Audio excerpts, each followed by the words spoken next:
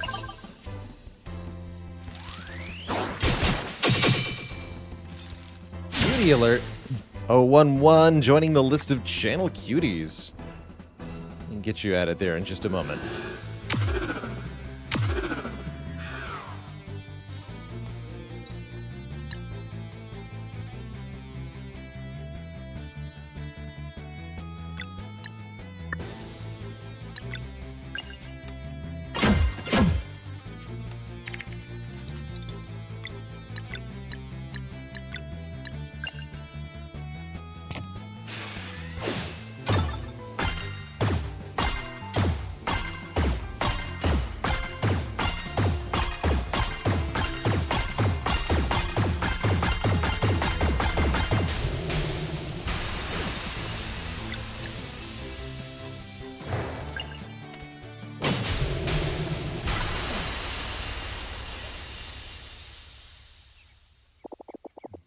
That should be enough.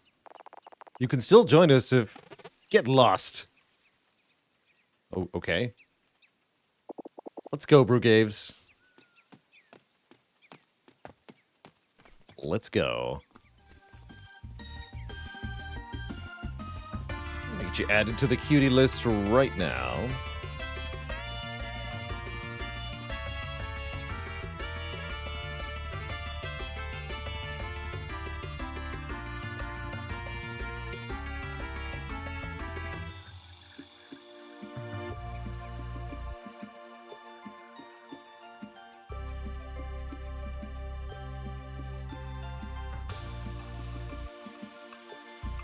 Sweet. You're on the list. Let me see some more waffles in the chat for a new cutie Twitch chat. This deserves some proper celebration.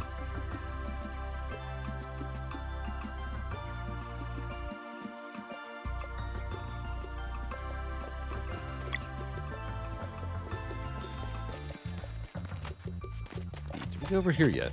I don't think we did. Ah. A box with a sturdy cog.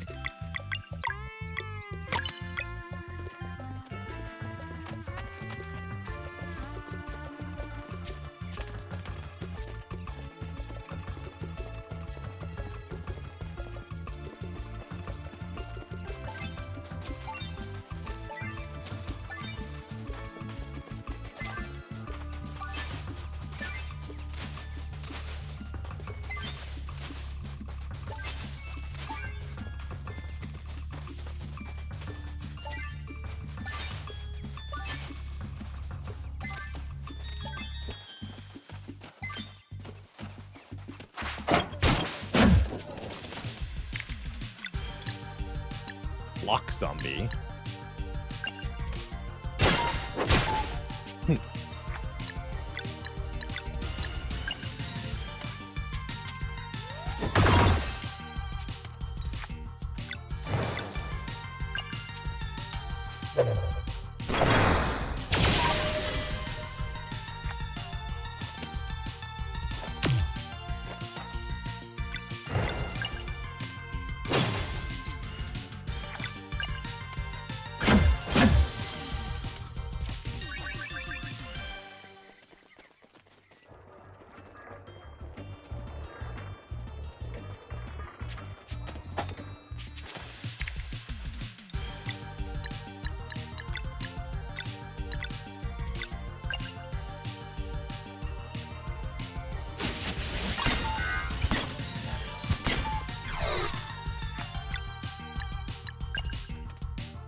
strike minion.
Hello? Oh, travelers, would you like to have a look at my wares? Yes, but why do you gotta say it like that?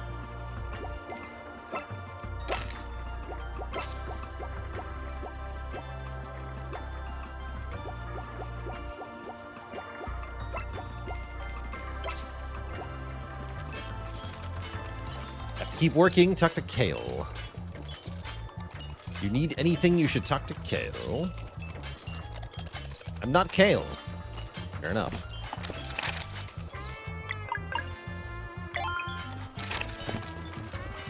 Are you Kale?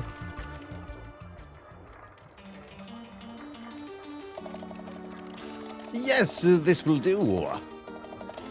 I can't wait to see their faces. Haha.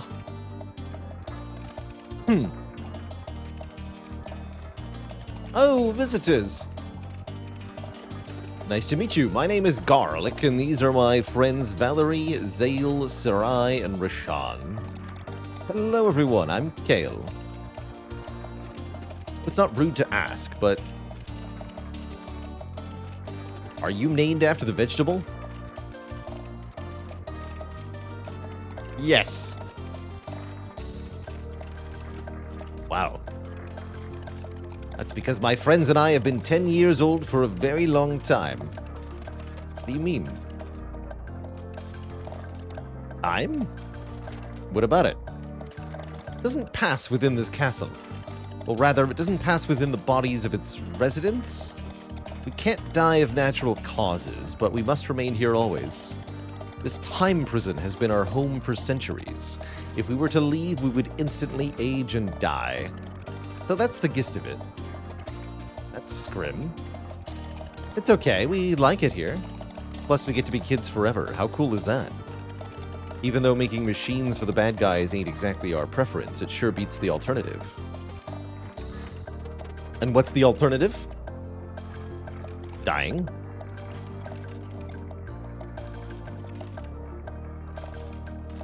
Anyway, what brings you here? We came to confront the Acolytes and take down the Dweller of Strife. Oh yeah? Seems bold. For that, you would have to get through that big door leading to the ritual room. But in order to do that, you would have to fetch the Watchmaker's Master Key atop the clock tower. And in order to do that, you would need to break the magic seal on the door leading to the clock tower. So you're out of luck. And what makes you think you could take on a Dweller anyway? Zale and Valerie are Solstice Warriors. Really?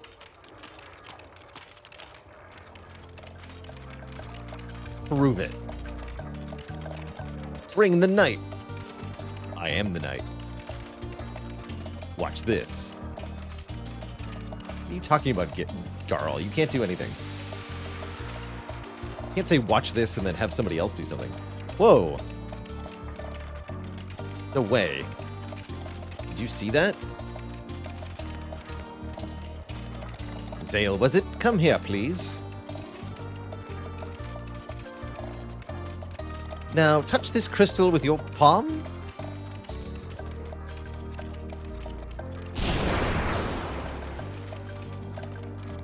It worked. Kale, you're a genius. What was that? The proof that eclipse magic can be catalyzed. The implications are beyond words. Does this mean you can help? Yes, this experiment changes everything. We have a device that can help you against the Dweller of Strife. You can enter the clock tower now. You just need to get the Master Key while we finish our preparations. The Acolytes are in for a surprise. Good. Good for them. That was so cool. Wish I could control the light too. Let's try. Come on, we have to finish preparing the device before they return. Do the thing with us, Kale. Alright, but just for a little bit.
One moment. My controller's disconnected here.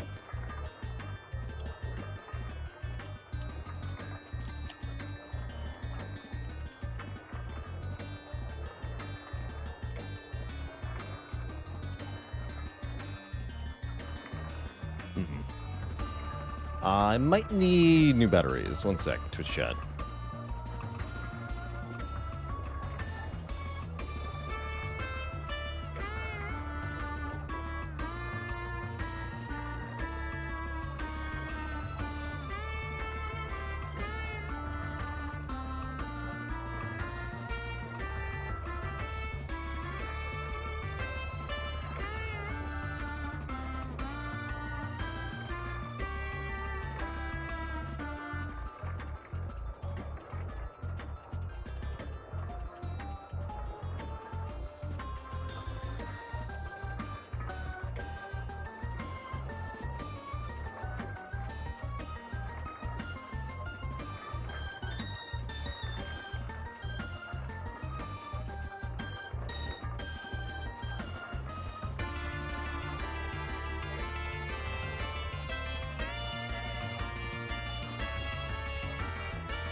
Okay, we're back with a functioning controller and ready to continue up the clock tower here.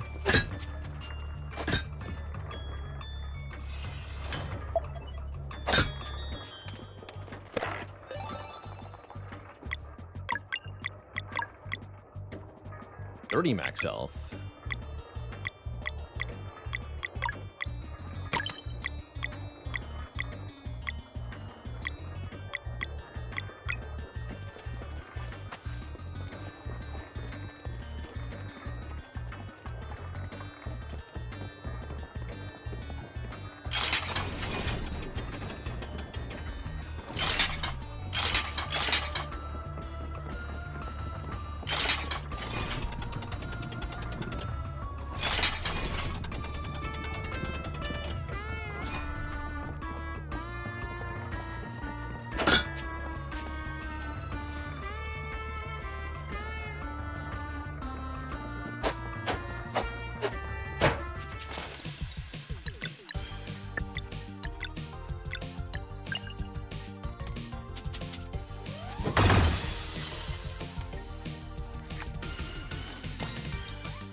Blue leaf.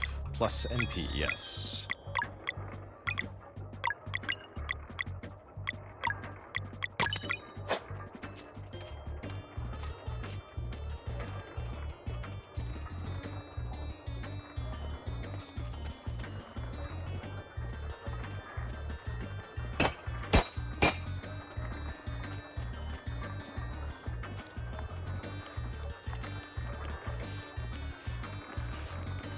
Any games on the Game Boat that have been on there a long time without being played? These days.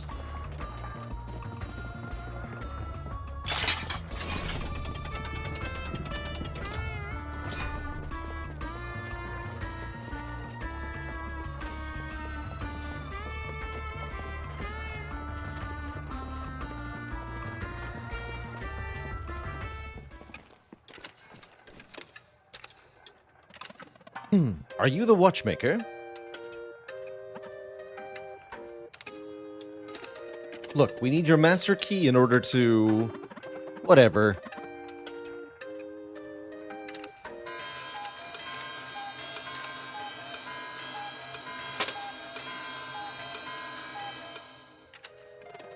Is that your master key? Quite peculiar how it happened to appear just like that. Are you saying we can take it? I'm simply pointing out the peculiarity of what just happened. Work to do.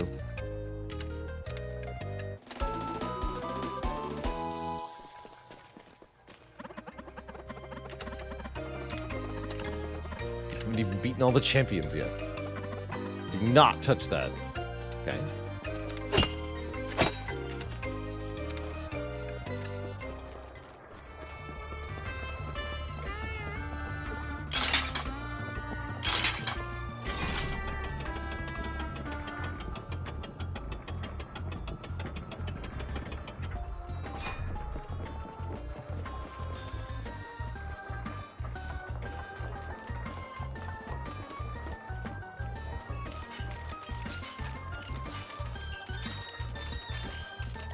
Did you get the key?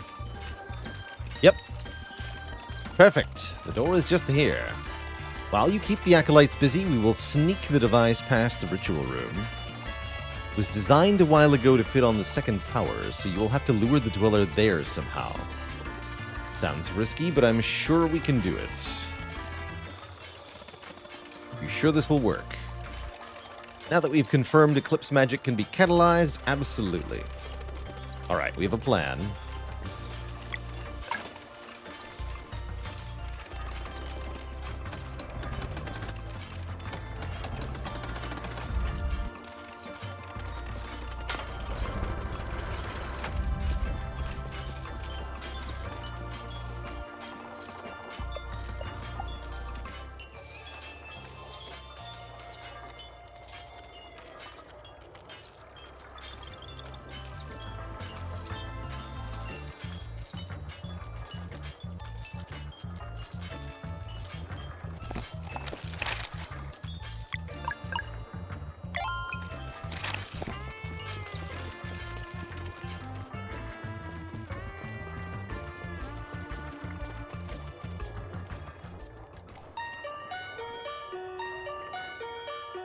Ah.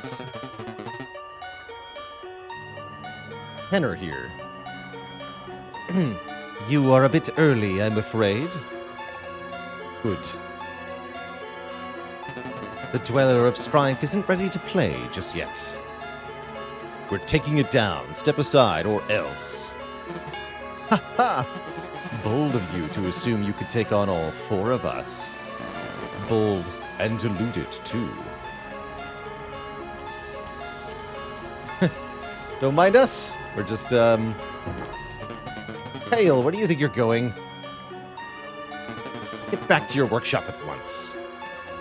Got a bigger problem to worry about over here, you creeps. Yeah, ignore the old children sneaking by. 3. Commence.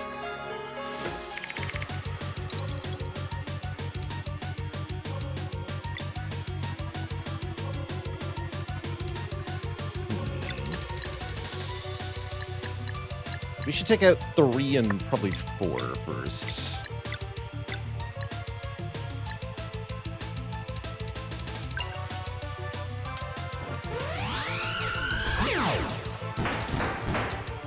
Oh, they didn't... Interesting. Guess you can't reposition them in this fight.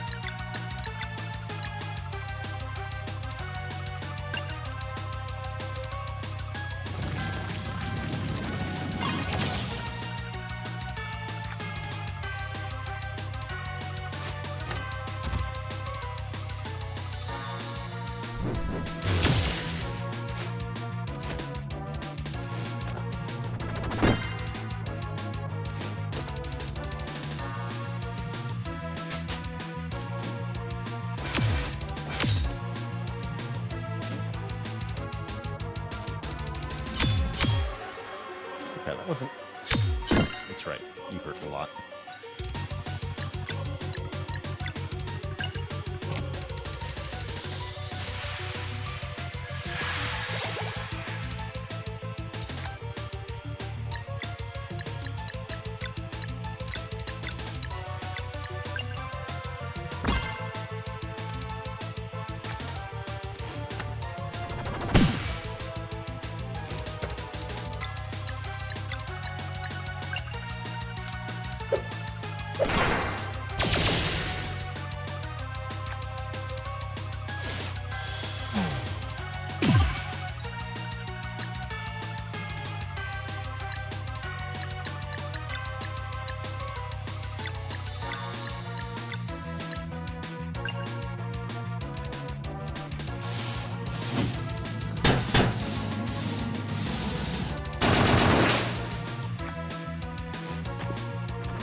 Can't hit him with his shield up.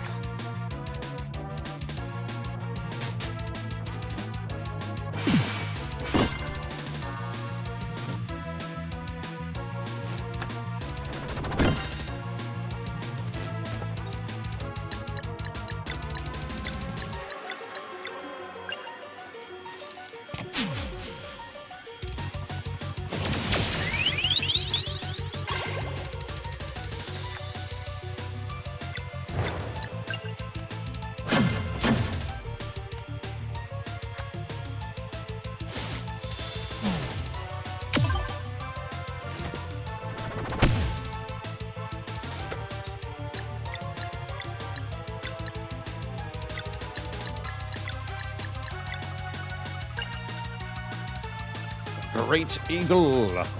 Ah.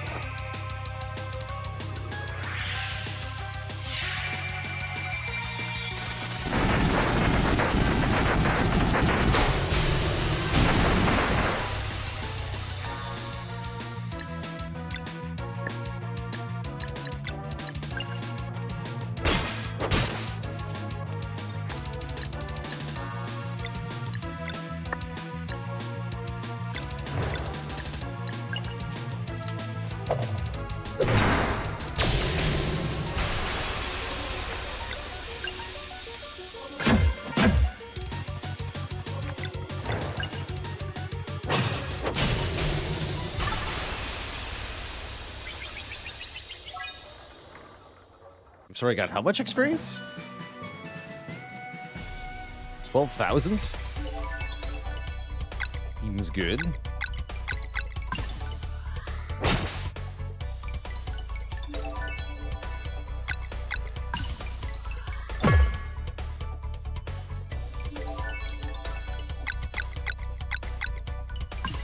Take hit points on everybody.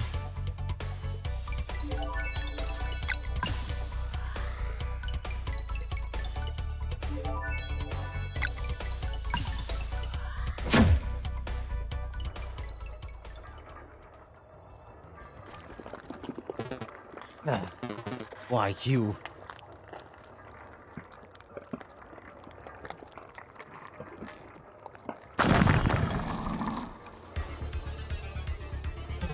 At last, it's awake. Awake and angry, too.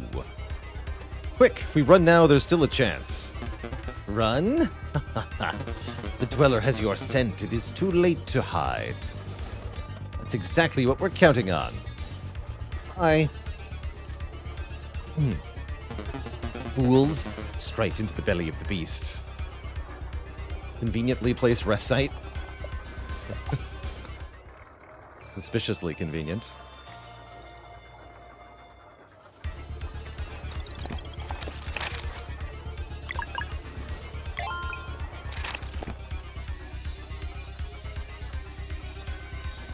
The Solstice Amulet is tingling.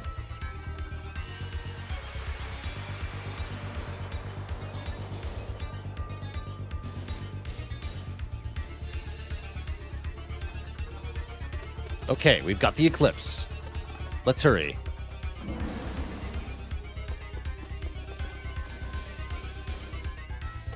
Watch out.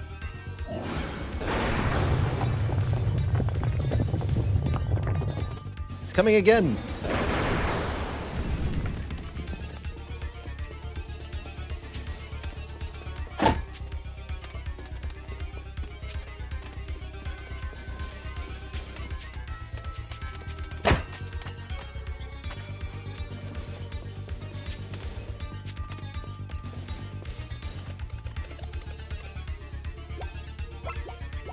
Even more suspicious time to offer me wares.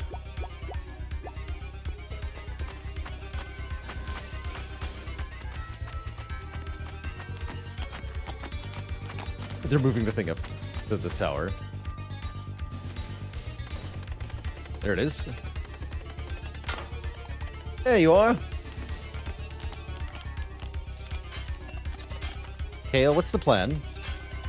You just fight this thing as hard as you can, and the crystal will absorb some of the energy you unleash. Whenever it's fully charged, it will fire. Sounds straightforward enough. We'll clear the way now. Good luck, Solstice Warriors.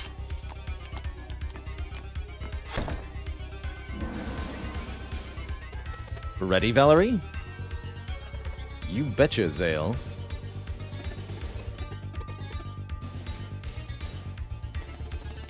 I'm not touching the Dweller. Yeah, we've established this. He's too powerful. Carl and I have got your back. Cool, I just need you to kick it in the face a bunch of times, Sarai. During its vulnerable phase. It's time. Yeah, perfect time to kick it in the face, actually.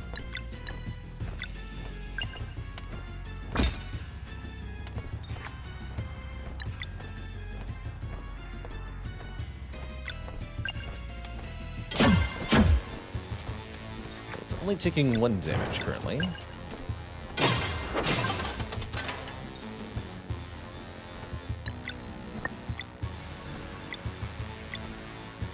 Guess we should just build up stuff on the ground for the moment.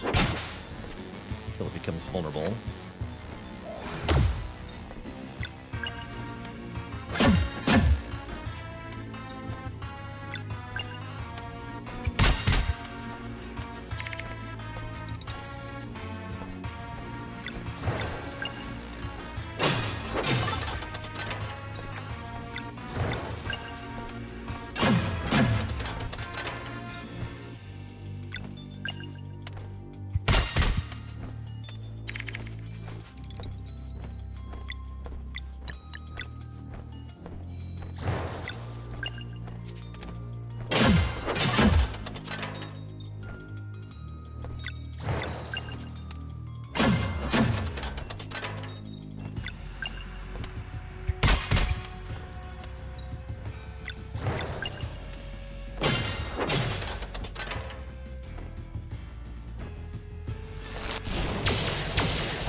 Ow.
Entire damage.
This work?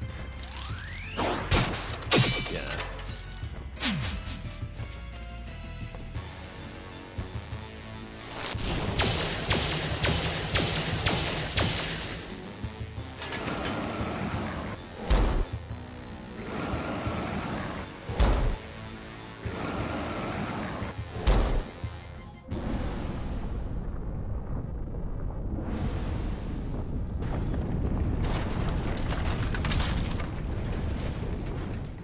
I needed that tower. Valerie?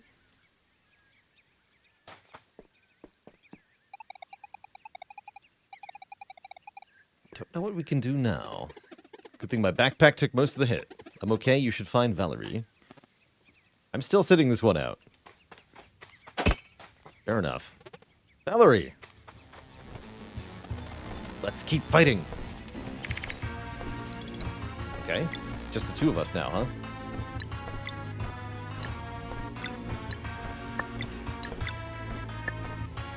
My combo got reset.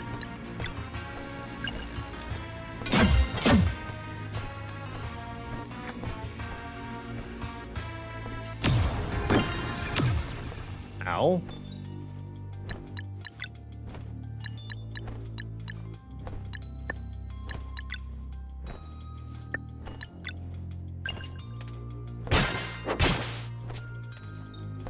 doesn't seem like it's going to work.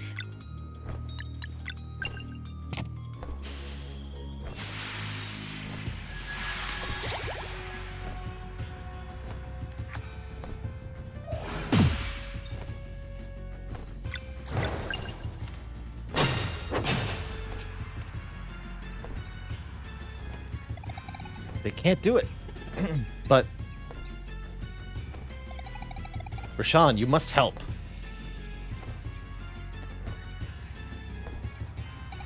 Well, there are rules. I can't touch a dweller. Hey, that's not fair. We've been nothing but nice to you. You agreed to my terms. Screw your terms.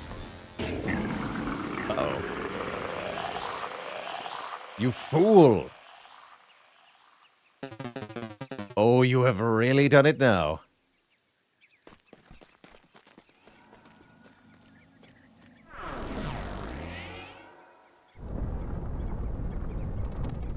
What's happening? They're applying a 3-point penalty to our team.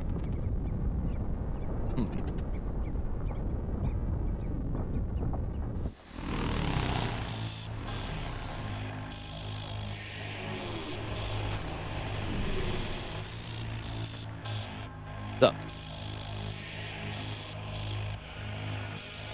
Oh, that's the Fleshmancer. Our Lord returns at long last. Our Lord and Master too.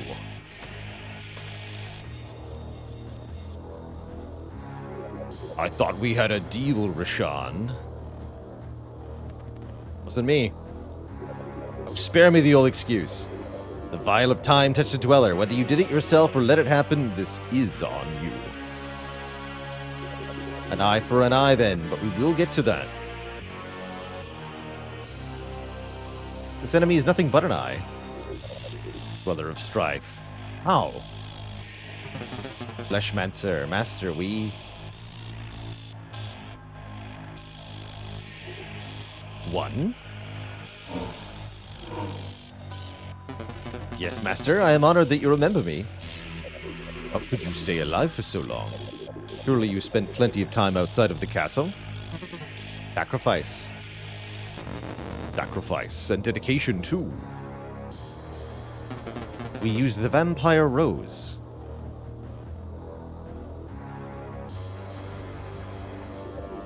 A vampire rose. Tell me, does it hurt? All the time. Interesting. I commend your dedication.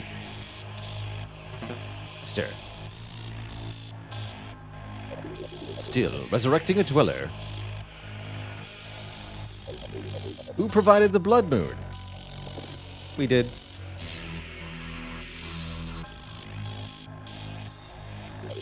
You have my thanks.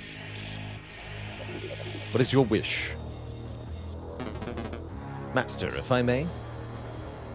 Speak. The sorceress shows unparalleled magical prowess. I believe she would make for a great lieutenant at your current headquarters.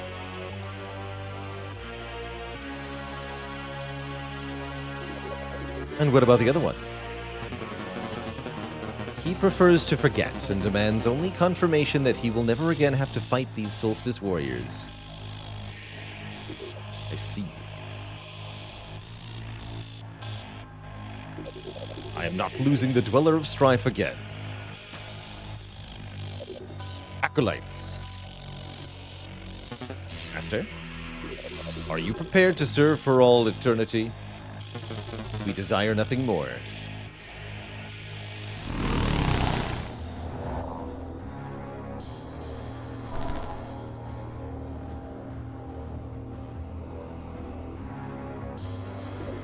Then I leave now alongside my dearest creation, and in time I shall see to your transformations. Yes, the four of you will be merged with the Dweller to become its conscience. In the distant future, you shall return together as one, the king of a new race. Thank you, Master. 3 silent as ever.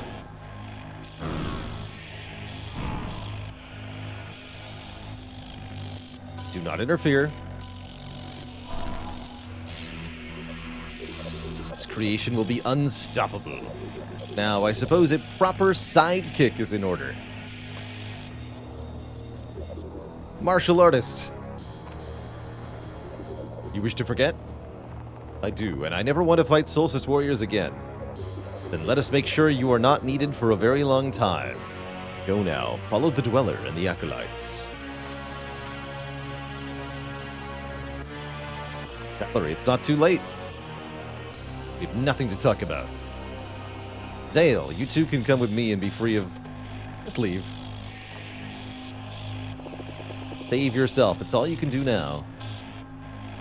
Erlina, if there's a way, I will find you again. Live on, Brugaves. Everything I did for you. Just remember. Enough. Time to go. Brugaves, is it? Allow me to give you a new form and a new name, and I shall grant all your wishes. All my life, I tried to do what was expected of me, only to hear again and again that I was too slow. I only desire a high five at normal speed. Not to worry, when I am done with you, you'll be the fastest there's ever been.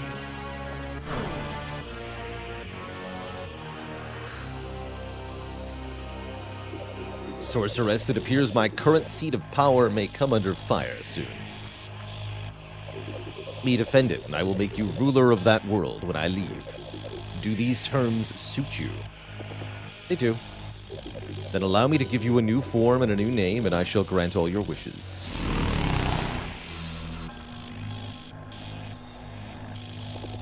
I want power. Power overwhelming. Perfect. Go now, and I will be with you shortly.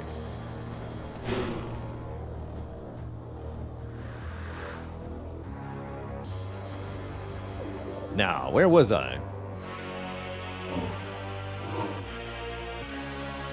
Behind us. An eye for an eye, then, Rashawn.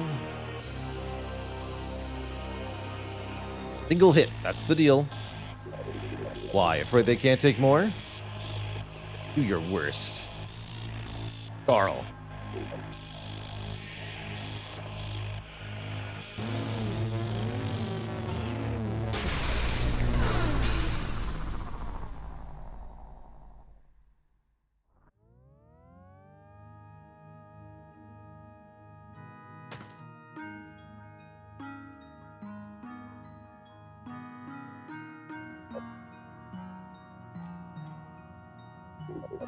I thought we established that stopping time was impossible. How'd you do that? It's not really stopped. I had an epiphany while experimenting with time loops. Time could be brought to a near complete stop by creating blah blah blah, an infinitely short recursive sequence. Genius.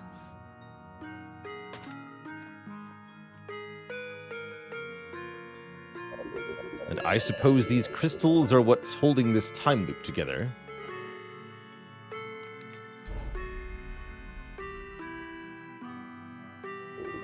They're beautiful. What do you call them?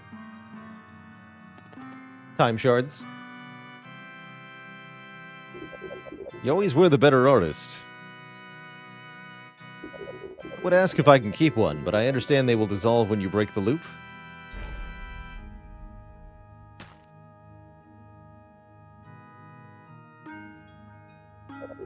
So, how have you been?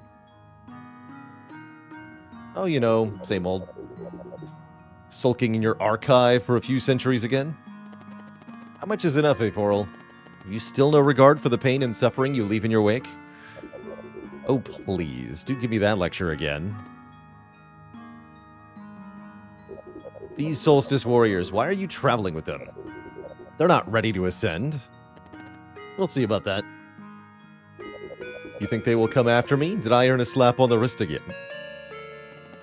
You took over an entire species. You know as well as I do that these lives are lost anyway once you recompose the timelines. Still procrastinating that one, I noticed. One more wrong will not make this right, Aeforal. Their suffering is real. And so is mine. You know what? I agree. Let's skip the usual debate. But to answer your question, yes, I do believe these two will drive you out from your current stronghold. Oh, don't make me laugh. Even if they somehow made it across the Sea of Stars, the Sorceress would be my champion. And as I am sure you can tell, her potential is limitless. They can do it. Wow, would you look at that? Rashawn wants to pit innocent children of the Solstice against their former mentor, and somehow I'm the bad guy. You are the bad guy. To think that you could stop me with a snap of your fingers, but no, you choose to cling to the silly belief that this all turns to good someday. Enough. As you wish.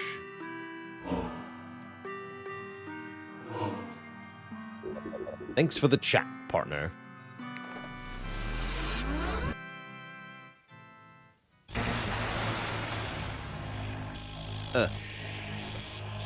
Garlic. Ah! Sean, do something. He took a direct hit, and he has no innate magic to protect himself. Even I can't help. I'm sorry. Who's the loser now, huh? You'll be dead in a few moments. Any last words? Ah! It's a good last word.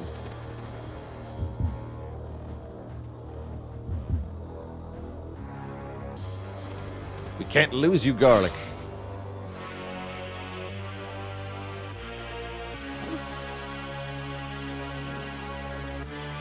The Elder Mist. Interesting. Never liked him anyway. There's something your friend must see before he passes. Got a really cool trading card. Show it to him. The Elder Mist. We have to go right now. Like, right now? We're kind of in the middle of something. Right now. The distance is always short if we fly.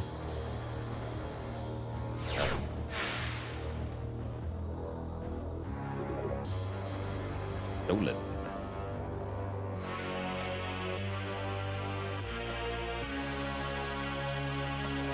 So you really were the spark after all.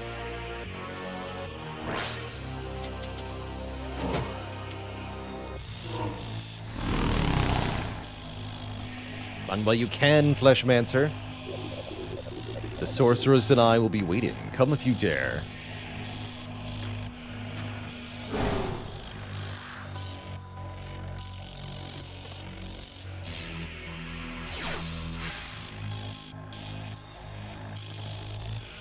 Luana. Quick!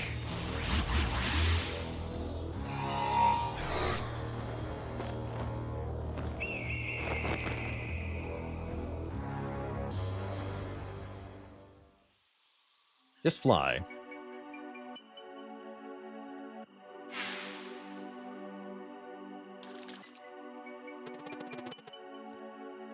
Does it feel any better? Not really. Dale, it really hurts. Sorry, buddy. Feel colder and colder. Carl. Hey, we gotta fly in the end. That's pretty good, right? Try not to talk, Carl.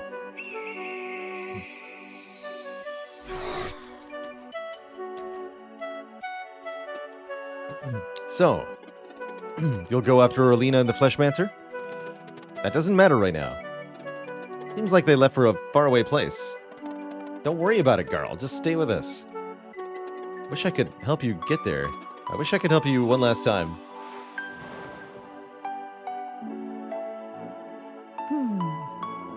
When death is near, the unresolved chapters of one's prophecy beckon. The way to help may be in there. Allow me.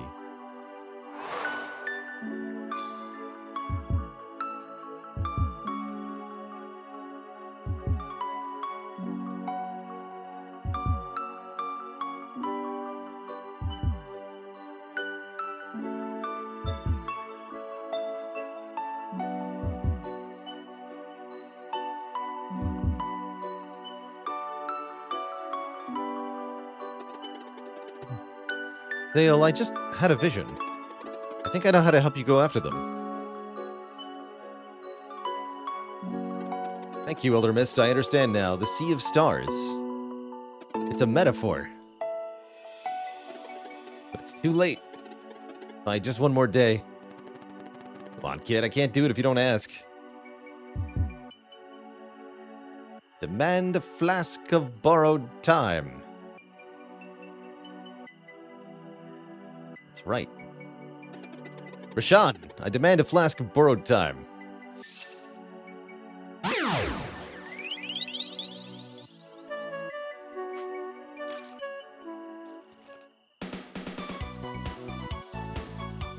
Okay, that really hit the spot. I feel as if... oh.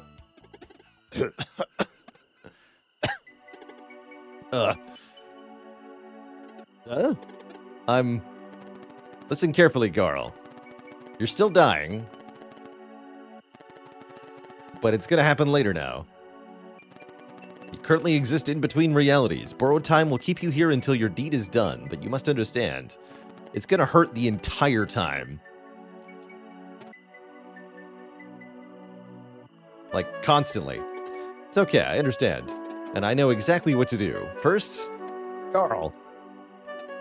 Huh? You're just gonna act like nothing's wrong? I don't have much time, Valerie. I want to make the most of it. Don't say that. There might still be a way. There isn't. That's why it's borrowed time, not just a flask of regular time. If you use the time for anything other than the stated purpose, the borrowed time will expire instantly. So, living a happy life is not on the menu. Guys, it's okay. I already did a lot more than a regular Moon Cradle boy has any right to. All I want is one last adventure. With you.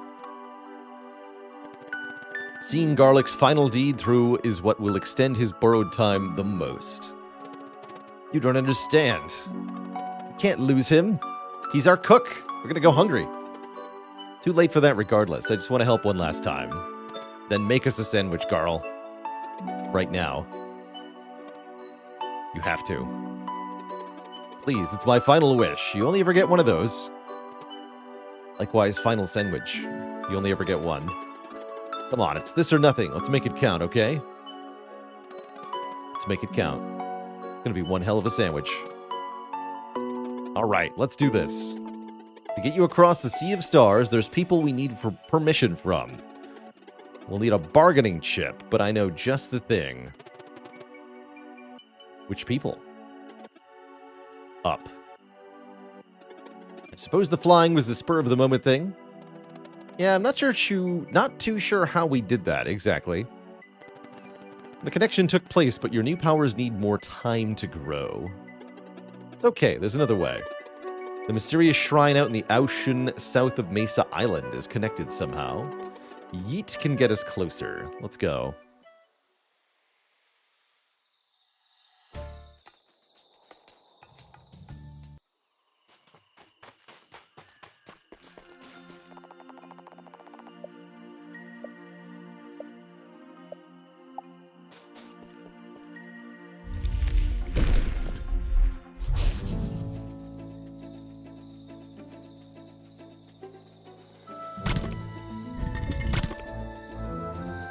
Okay. How did the boat get in there? You know what? I don't want to know.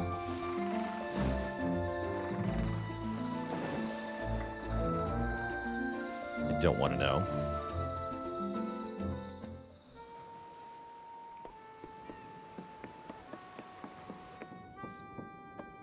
All right, Teeks, it's story time.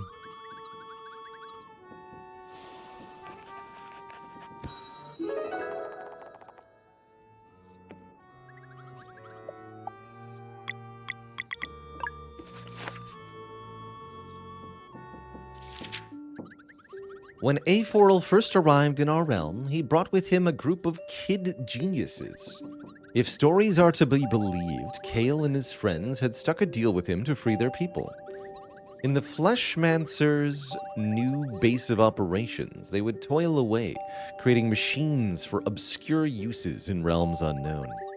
But such a base had yet to be built, so as always, Aforel set out to locate the best collaborator there was to be found. He needed someone morally neutral, for it was execution he desired, not competition.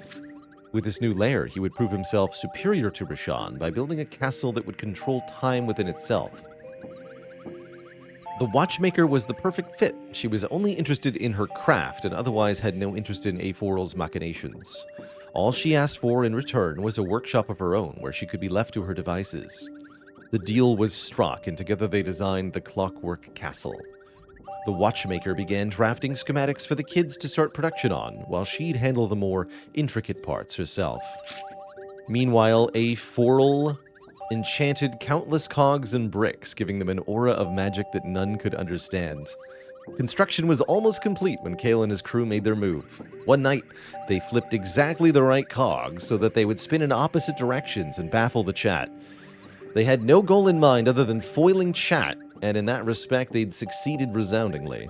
What came of the sabotage was that time now came to a halt within the Clockwork Castle, for the gears could not turn without breaking themselves. And they had played their trick so well that Aforal didn't even know they'd done it on purpose. There'd be no impressing Rashawn this time, but he could definitely see some upsides to a workshop that operated forever. As a final touch, he ensured that any mortal leaving the castle would see themselves age instantly by the amount of time they'd spent inside. Upon completion, Aforal locked everyone inside for a century, ensuring that the watchmaker and the children could never leave, lest they perish instantly. The watchmaker thought nothing of it, and relished the opportunity to focus on her craft for an eternity. Yet, in this time prison, Kale and his friends would have to work day and night. Proud of having done the right thing, it seems they are at peace with their situation. Perhaps getting to be kids forever helps in its own way. From day one, they would always deliver, while adding just the right amount of breakage to give the Fleshmancer countless headaches without raising suspicion. One can only feel gratitude when contemplating the suffering that's been delayed or even prevented, thanks to their cunning game of wasting Aforal's time. The end. Thanks for the story time, Teeks. That was delightful. Fortunately, with the end of story time also comes the end of stream time here at Twitch chat, as we are out of time to spend with one another today, and out of time to play Sea of Stars for now. Feels like we're getting relatively close to the ending, but probably a couple play sessions left still. I do expect to keep doing this on a once-a-week basis till we finish it, which is coming up soonish.